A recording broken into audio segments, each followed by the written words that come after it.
What are the pros and cons of going stealth mode versus releasing a product and iterating? I hate stealth mode.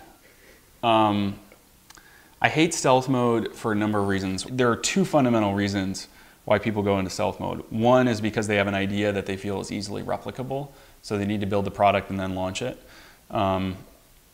Two, they're idiots. I don't really understand why. It's just like it's kind of douchey. It's like, I got this awesome like new thing that I'm working on, and I got a bunch of VC money. I can't tell you. It's like the ultimate like hipster cockblock move, right? It's like, not only would you know, it's this awesome band that you've never heard of, I'm not going to let you hear of them, right? It's like, come on.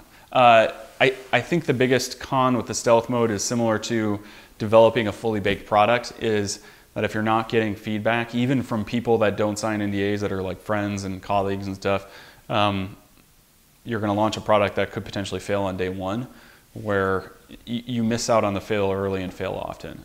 So I don't see a whole lot of pros to it unless you have an idea. Like Instagram, I wouldn't have told anybody that that was the idea that I was working on, because the initial version of Instagram, those guys probably banged it out in like a month, you know? So that's easy. If you're talking about it and someone only is like a week behind because they're like, yeah, that is a good idea, I'm gonna start programming on it.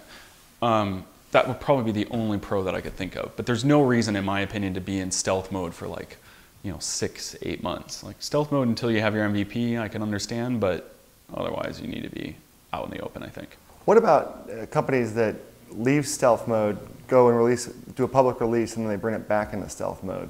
I guess the only time I've really seen that it would make sense is you go back into stealth mode when you're scrapping the product and pivoting.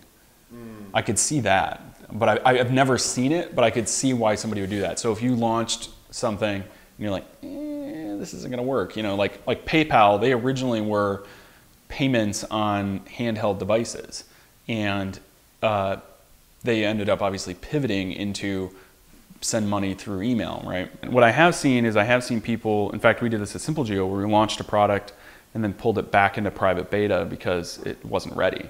So our storage product we launched, we had a ton of problems with it. And what we did was we made the decision. We were already in the middle of completely rebuilding it, but it was a massive undertaking. We have probably 8 months of R&D into our new storage technology that we just recently launched back into private beta.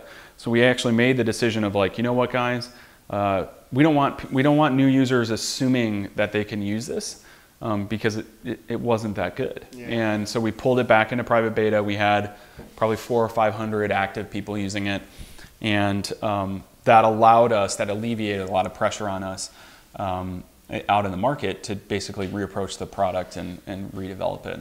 And we're going to be launching that back publicly in probably a couple weeks. So that will be about 4 months that we had it back in private beta.